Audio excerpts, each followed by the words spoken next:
बिस्मिल्लाहिर्रहमानिर्रहीम। अस्सलाम वालेकुम students, I am Mohammad Fawad Malik. Students, हम चैप्टर नंबर 16 के शॉर्ट क्वेश्चंस कर रहे थे, जिसमें फर्स्ट 5 क्वेश्चंस हमने लास्ट लेक्चर में किए थे। तो आज हम अपना लेक्चर क्वेश्चन नंबर 6 से शुरू करते हैं। जी स्टूडेंट्स, तो क्वेश्चन नंबर 6 में कहता है कि in R L circuit will the current lag और lead the voltage. R L circuit में आपने यह बताना है कि करंट वोल्टेज को लीड करती है या लैग करती है। Illustrate your answer by a vector diagram, और आपने अपने आंसर को एक वेक्टर डायग्राम से भी एक्सप्लेन करना है। तो स्टूडेंट्स, आप लोगों को पता है कि आर एल सर्किट में हमेशा वोल्टेज करंट को लीड कर रही होती है या करंट लैग करता है behind the voltage by an angle of π/2। अगर हम इसकी डायग्राम को देखें तो डायग्राम में this is the vector which is representing V R which is equal to I R M S into R, और ये वो वेक्टर है जो कि रिप्रेजेंट करता है वोल्टेज ऑफ द इंडक्टर। इसको हम वीएल से रिप्रेजेंट कर लेते हैं, that is I R M S into XL, where XL is representing the opposition offered by the inductor to the flow of AC. अब हमने क्या करना है, इसका रिजल्टेंट फाइंड करना है। तो वेक्टोरियली आप हेड टू टेल रूल से इसको ऐड करेंगे तो ये वेक्टर वीएल बन जाएगा, और रिजल्टेंट फाइंड करने के लिए हम फर्स्ट वेक्टर की टेल को लास्ट वेक्टर के हेड से मिला देंगे, जो कि हमें resultant voltage V R M S देगा, that is equal to I R M S into impedance of the circuit, और इसका एंगल थीटा बन जाएगा, जिसकी वैल्यू हम यहां पे कैलकुलेट करेंगे। तो स्टूडेंट्स, इसका आंसर कुछ इस तरीके से बनेगा। इन R L circuit voltage lead the current. अब स्टूडेंट्स, ये वोल्टेज करंट को कितना लीड कर रही होती है, उसके लिए हम थीटा की वैल्यू फाइंड करेंगे। तो थीटा हमें पता है that is equal to tangent inverse of X L divided by R, और अगर हम इसमें एक्स एल की वैल्यू पुट करें which is basically 2 pi F into L, तो यही थीटा की वैल्यू बन जाएगी tangent inverse of 2 pi F L divided by R. तो स्टूडेंट्स, वोल्टेज करंट से इतना एंगल लीड कर रही होगी। तो ये हमारे इस क्वेश्चन का आंसर है। अब आइए क्वेश्चन नंबर 7 पे चलते हैं। Since this is question number 7, कहता है a choke coil placed in series with an electric lamp in an AC circuit causes the lamp to become dim। हमारे पास एक एसी सर्किट है जिसमें एक लैंप और एक सोर्स ऑफ एसी लगा हुआ है। कहता है कि जैसे ही हम एक चोक कॉइल को इस लैंप में सीरीज में ऐड करते हैं तो लैंप की ब्राइटनेस कम हो जाती है। ऐसा क्यों होता है, ये क्वेश्चन का फर्स्ट पार्ट है। सेकेंडली कहता है a variable capacitor added in series in this circuit may be adjusted until the lamp glows with normal brilliance. हम एक वेरिएबल कैपेसिटर को भी इसी सर्किट में सीरीज कॉम्बिनेशन में ऐड करके उसको इस तरह से एडजस्ट करते हैं कि लैंप दोबारा अपनी नॉर्मल ब्राइटनेस या नॉर्मल ब्रिलियंस को अचीव कर ले। Explain how is this possible, और आपने यह भी एक्सप्लेन करना है कि ऐसा किस तरह से मुमकिन है। तो स्टूडेंट्स, यहां पे हमारे पास 3 सिचुएशंस बनती हैं। फर्स्ट सिचुएशन जो कि उसने हमें पहले नहीं बताई हुई, कि हमारे पास एक सर्किट है जिसमें सोर्स ऑफ एसी लगा हुआ है और इसके साथ एक अदद लैंप लगा हुआ है जो कि अपनी नॉर्मल ब्रिलियंस शो कर रहा है। अब स्टूडेंट्स, इस केस में अगर आप करंट की वैल्यू फाइंड करना चाहें तो वो क्या बनेगी। तो इस सिचुएशन में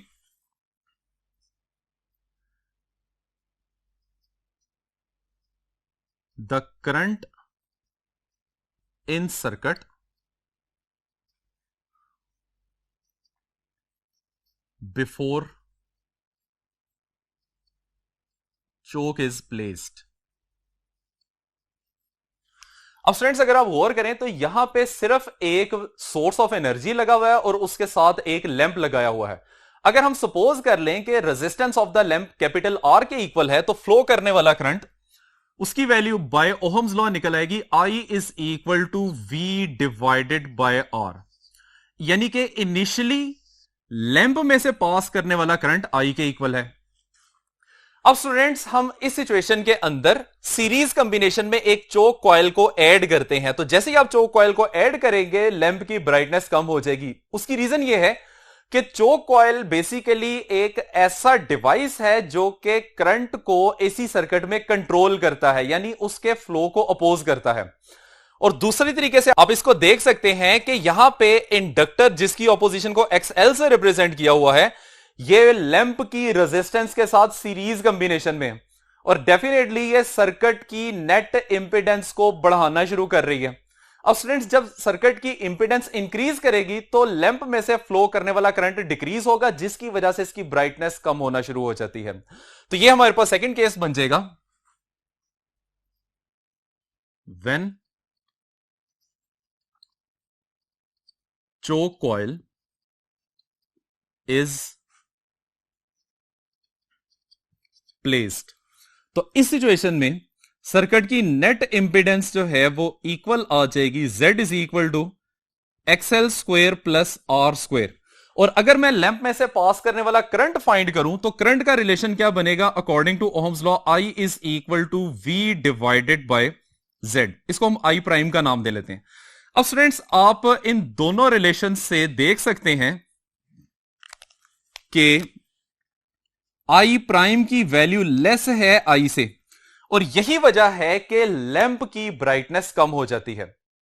अब स्टूडेंट्स, इसका आंसर हम इस तरह से लिख लेते हैं, सिंस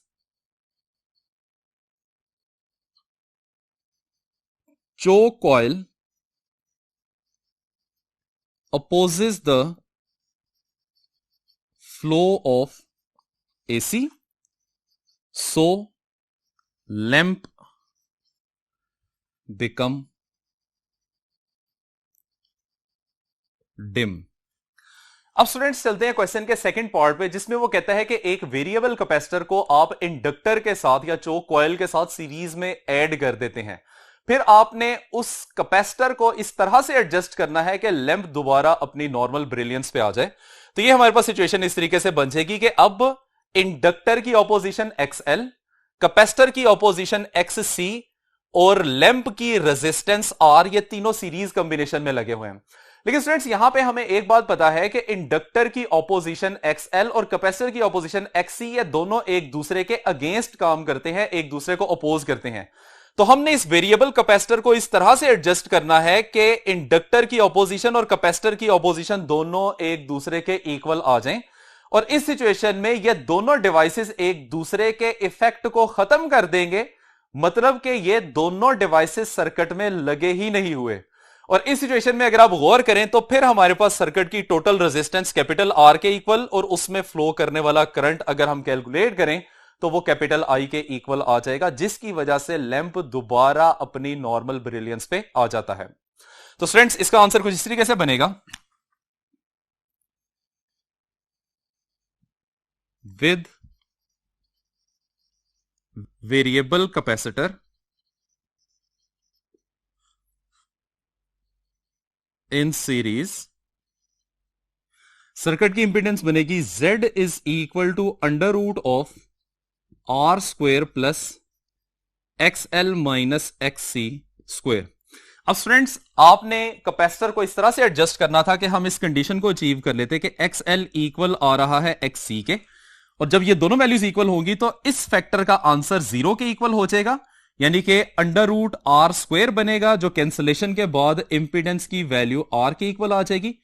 इंप्लाइज दैट अगर आप सर्किट का करंट फाइंड करें तो इसको हम I डबल प्राइम से रिप्रेजेंट कर लेते हैं, which is equal to V divided by Z, और Z चूंकि R के इक्वल है तो ये वैल्यू तो इनिशियल करंट की थी, तो इस वजह से सर्किट में फ्लो करने वाला करंट दोबारा I के इक्वल आ जाएगा, और इसी वजह से लैंप दोबारा अपनी नॉर्मल ब्रिलियंस पे आ जाता है। आइए स्टूडेंट्स, अब हम क्वेश्चन नंबर 8 पे चलते हैं। तो स्टूडेंट्स, क्वेश्चन नंबर 8 में कहता है कि explain the condition under which the electromagnetic waves are produced from the source. आपने वो कंडीशन बतानी है जिसमें इलेक्ट्रोमैग्नेटिक वेव्स एक सोर्स प्रोड्यूस कर सकता है। तो students, electromagnetic waves basically oscillating electric और मैग्नेटिक फ्लक्स होता है, जो कि बेसिकली एक एक्सेलरेटिंग चार्ज पार्टिकल से जनरेट करवाया जा सकता है, या आप कह सकते हैं कि एक ऐसे सोर्स से करवाया जा सकता है जो कि चार्ज पार्टिकल्स को ऑसिलेट करवा सकता हो। तो स्टूडेंट्स, इसका आंसर इसी तरीके से बनेगा, electro magnetic waves are basically oscillating electric flux and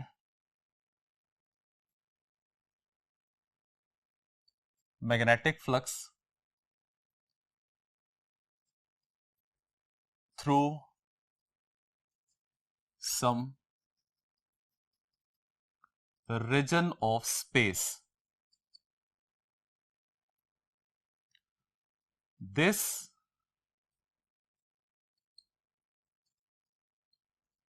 oscillating electric and magnetic flux is only achieved when a charge particle is oscillating, या हम इसको लिख सकते हैं एक्सेलरेटिंग। तो जब भी आप एक चार्ज पार्टिकल को ऑसिलेट करवाएंगे या एक्सेलरेट करवाएंगे, वो इलेक्ट्रोमैग्नेटिक रेडिएशन प्रोड्यूस करना शुरू कर देगा। आइए स्टूडेंट्स, अब हम क्वेश्चन नंबर 9 की तरफ चलते हैं। क्वेश्चन नंबर 9 में कहता है how the reception of a particular radio station is selected on your radio set.